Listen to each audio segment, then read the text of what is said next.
Good morning, good afternoon, happy Tuesday. How is everybody doing?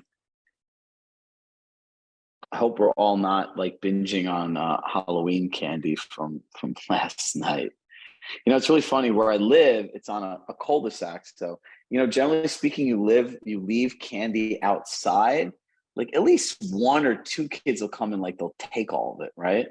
So I come home. Yeah, a lot of people still recovering from Atlanta. I come home, I'm like, right, all the candy's gone. If there's a little bit loose things, I don't want animal getting it. And I kid you not, I almost had a heart attack. There were two big, like metal bins that you'd fill up and put like beer in filled with candy. And I'm like, oh wow, I could have just one Twix, I could have one Airhead, ooh, Hershey's cookies and cream. And like I was like, bad, bad, bad. And this is what I would want to tell everybody. There's like 2 months left in the year. And the reality is, and you're never going to hear me stop saying this, is it's like we need to mentally prepare for what next year is going to be. So let me explain what that means to you. During great times of uncertainty come great opportunity for those who are prepared. There's several things that I need all of you before we get into the real estate portion of this to really think about and look at. And if I were you, I'd write these down. And over the next 60 days or 62 days, as somebody saw, I think there's only 60 days left and clearly I'm wrong. This is what you need to focus on. Because here's the thing, as time goes on, right? If you're mentally and physically in a good place, does negative information really bother you? It might, but if you're in a bad place mentally and physically, hey, Kelly, it literally becomes a self-fulfilling prophecy, right? Like, oh, see, everything bad's going on.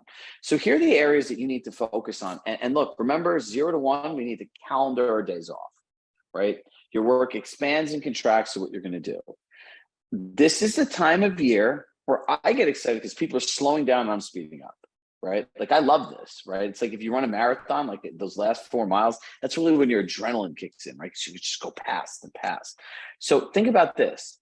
There's so many people now because of the economy, deals are harder to do, the interest rates are checked out. It's post Halloween, this is where it all happens, right? They're gonna over lifestyle, over party, not work out, not do their work, not work on their system. They're literally gonna check out.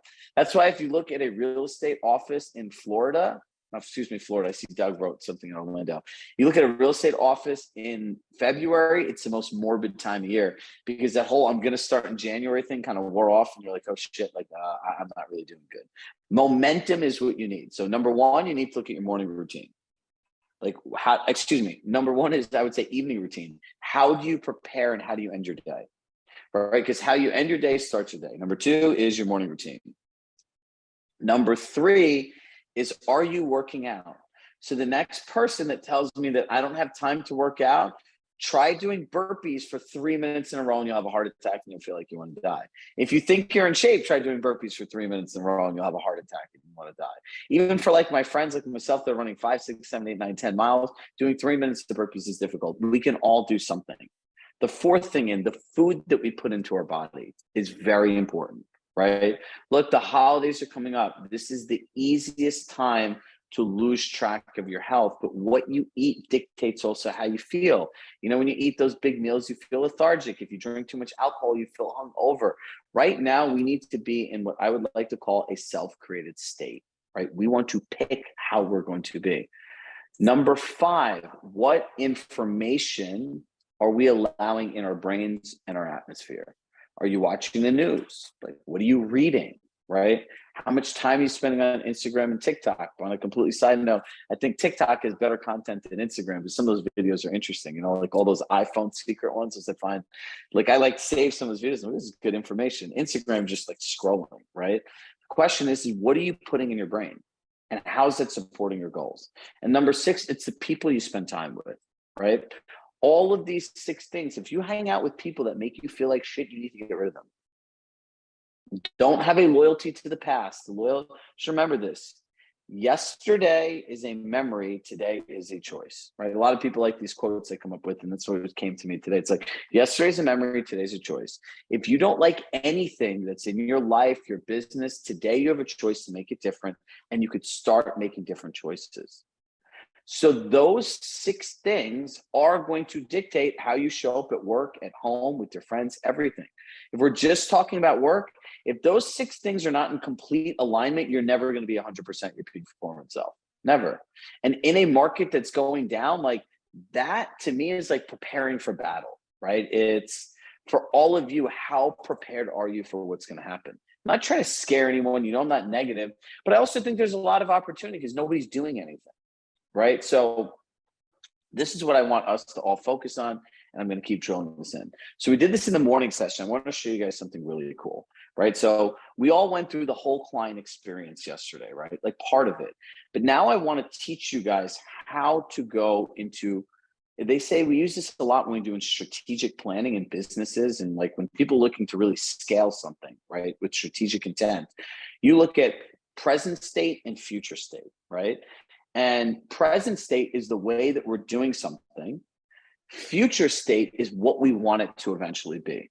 Now, by doing that, we can identify the gap and ultimately what we need to create. So what I decided to do today was I'm going to pick a volunteer and we're going to do it together live, right? Because I don't want to walk through a whole training for doing this for all of you. Like, hey, here's a great idea. Let me tell you all what to do and not show you how to do it so you leave even more confused than you started. That's like not cool, right? So we're going to actually go through this together. And I always share this story with everybody. My old manager and mentor and dear friend, Rory Gollad, taught me this. He used to tell me all the time. He goes, I could show you how to do this today, Chirag, but that would only benefit me.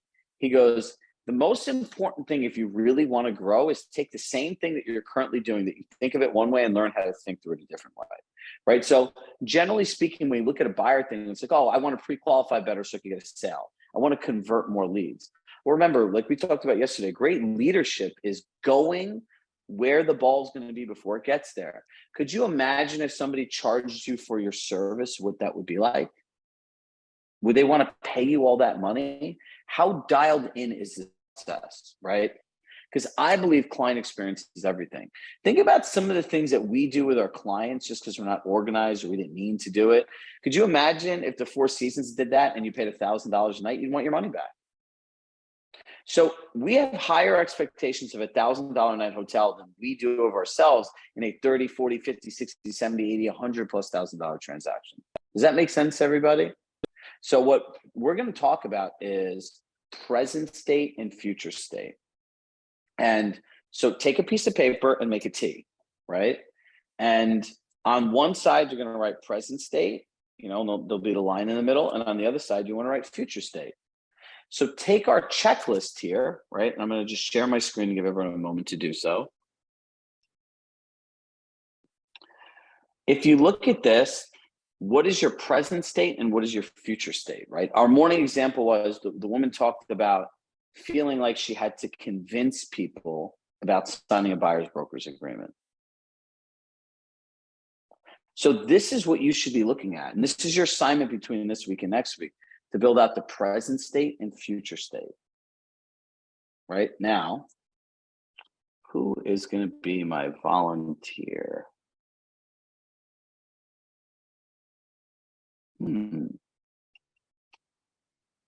Who's had a birthday recently? Anybody? Nobody. Okay. Who's had a Compass anniversary recently? I'm only looking at one screen. Wow, I'm really not doing good. All right, so let's see. 7 years. Okay, great. Victoria, you're up.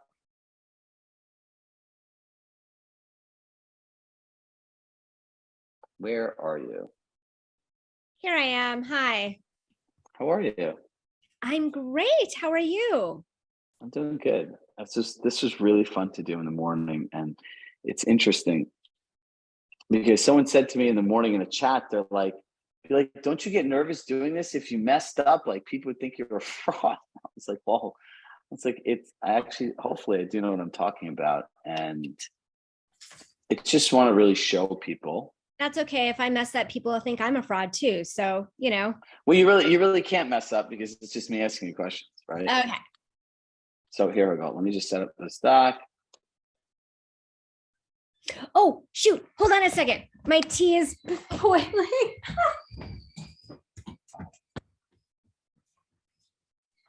See, now this is as real as it gets. Tea's okay. That was tea water. my teapot was going off. Sorry, guys.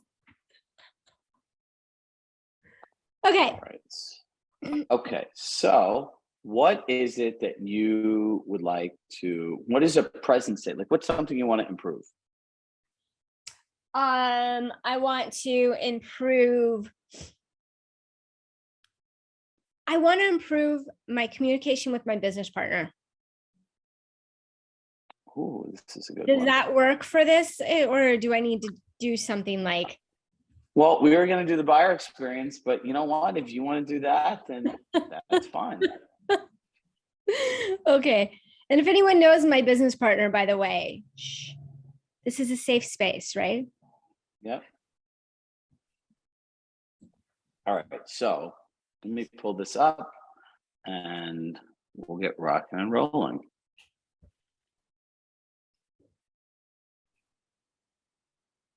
Okay, here we go.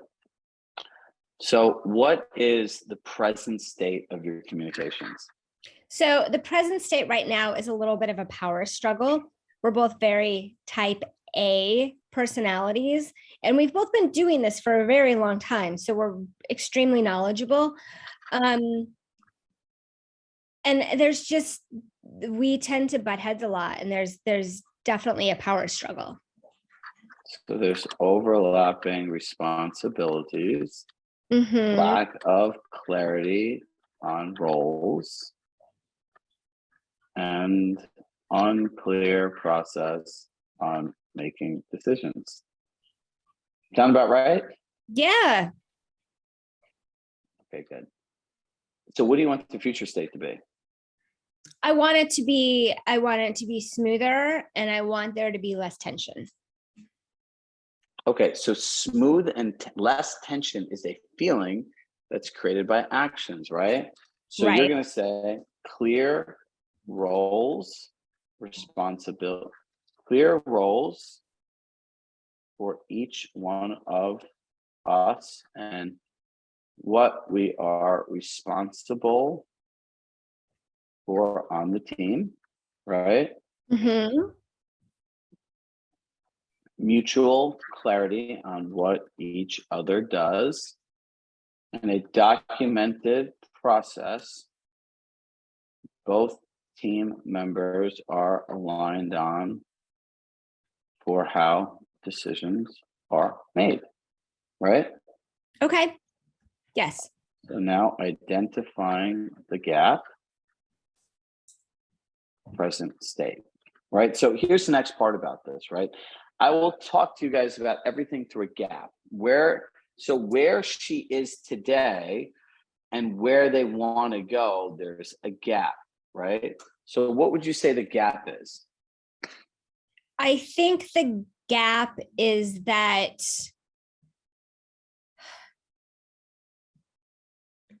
we both oftentimes feel like our way is the best way, and we're not necessarily, I'm feeling like there's not a lot of compromise on the other side. Like I'm compromising a lot, but there's not necessarily a lot of compromise on the other side. And he's probably feeling the same way about me.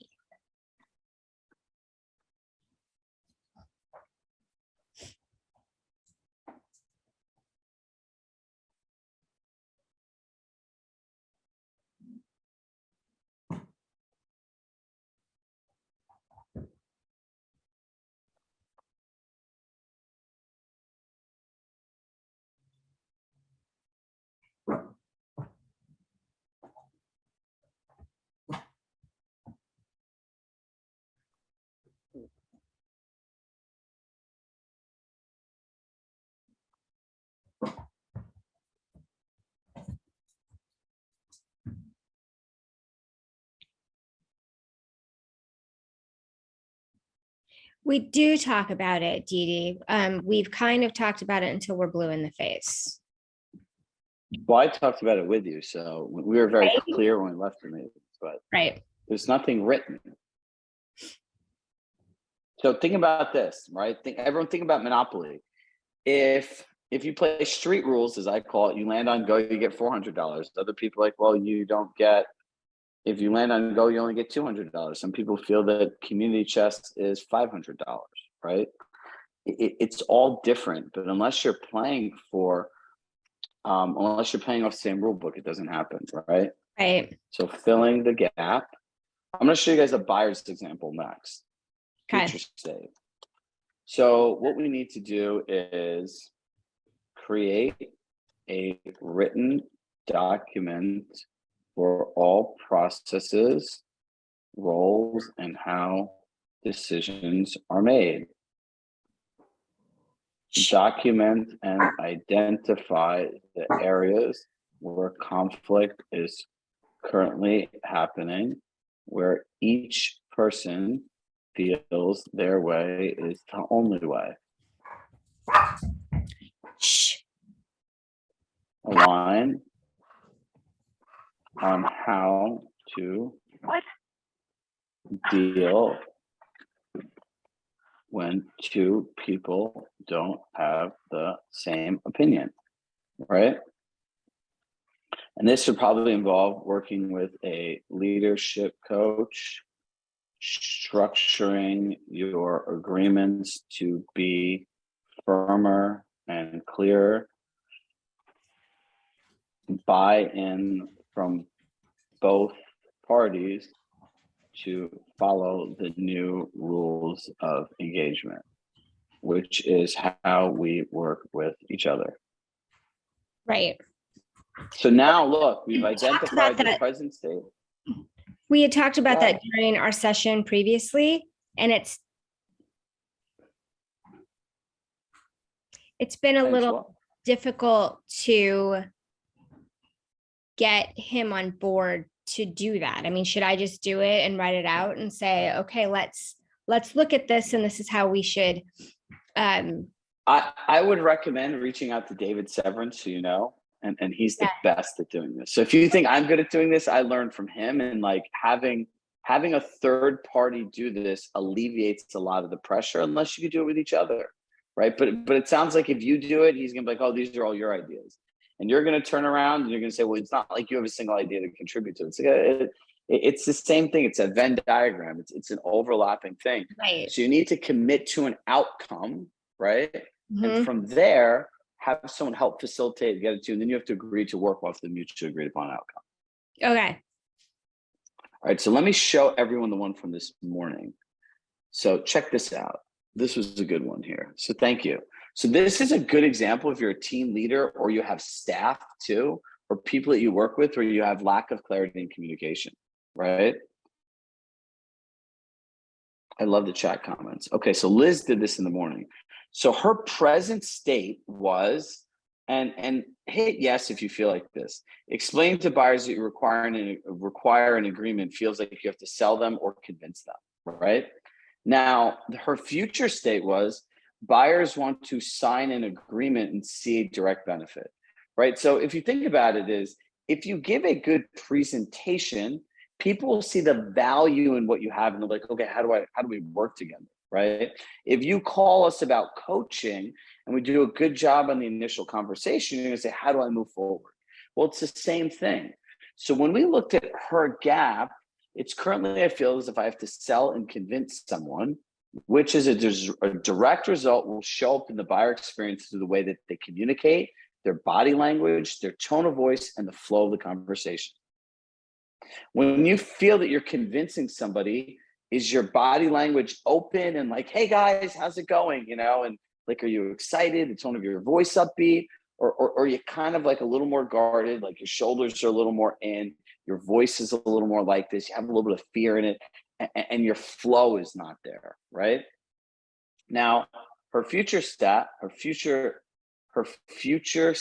is creating a structured conversation around all the benefits that buyers have with you through sharing the ownership experience, which is creating the exact role they'll benefit from working with you, where at the end of the conversation, they're asking how they proceed with you.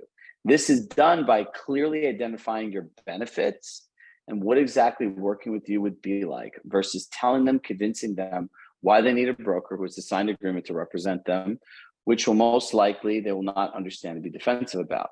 So things like this, people like, I work for you. What the hell does that mean?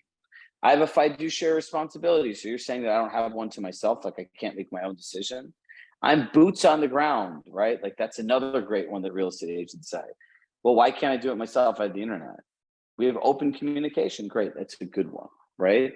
But is that really quantifiable in terms of what somebody's getting hiring an agent? The answer is no, right? So what we came up with was a 4-step process. Our entire goal is to create a curated experience for you by establishing a clear understanding of what's important through you or to you. We have a process that will allow us to mutually get on the same page and understand the 4 most important drivers in choosing a partner, or a right real estate partner. Aligning on your motivations and what you're excited about happening as a result of moving, a clear understanding of what your expectations of a broker, your partner that you partner with, and what they can do for you that you're not able to do on your own. Learning about past disappointments to ensure all the expectations you shared are met. And lastly, addressing any upfront concerns that may pose a challenge in the future. Now, after that, I would say step 2, initial conversation will create a curated search to ensure your needs are met. By listening to what's important to you, most important to you, we are able to continue to screen and modify our search on an ongoing basis to make sure you get exactly what you're looking for. I would talk about the benefits of explaining the market and then partnering and writing winning offers. Now, something like this, hit yes or no if you feel that this is like quantifiable in terms of like an experience of what you're going to get. Do you see the difference?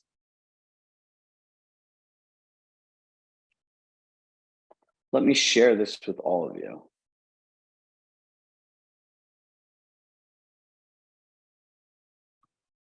It's like being their coach. Much better than winging it. This is fun watching all the numbers go up. So look, this is something you can work off of. Now, if I were you, I would go here and I would look at the whole buyer experience. The area I would really focus on right now too is like the touring properties, the setting up the appointments, the confirmation, sending the show sheets, or recap emails. That's what's going to really make a difference, right? And that, again, that goes back to the customer experience. Do you guys see where we're going with all this now? Listen, you're going to have time to work on this. So like, you know, those big Post-it notes that I'm always all excited about, everyone go buy an extra large Post-it. You know, the one with the lines you could rip off and stick on a wall. And when you have time, right, that's when you do this.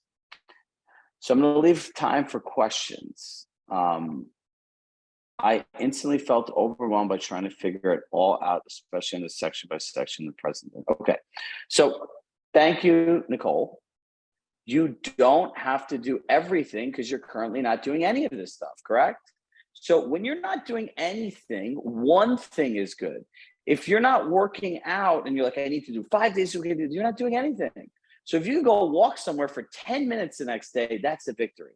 So Nicole, even if you take one thing like scheduling appointments, right? Like the experience somebody has when they schedule a place, present state and future state, that's good. What you're doing is prompting your brain to think in a different way. The more you do this, the more momentum you'll have, right? The more you do this, the more momentum you'll have. Who else has a question? What are the next steps? The next steps are going on here and figuring out which parts of these you want to do, right? And start building out your present state, your future state, and start identifying the gap.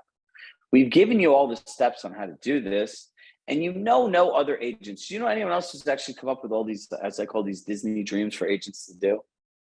Do any of your competitors, Bailey, you think are doing this? No? Yes? Maybe? I doubt it. But this is being obsessive about the future and how you can live in it, right? So I have a couple more gifts for you today. Let's see if I could find them. Hold on.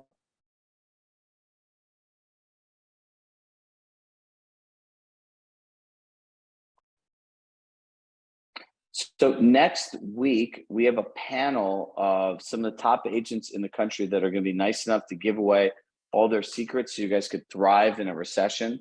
I've been working with them.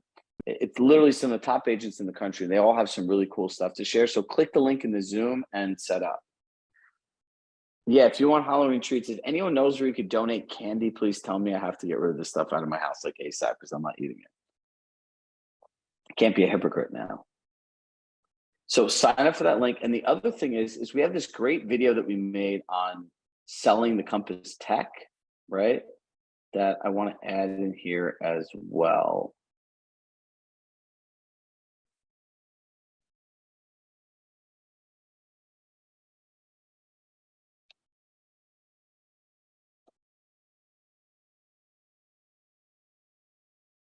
Caitlin, if I got you the candy, would you be able to get it to the elementary school?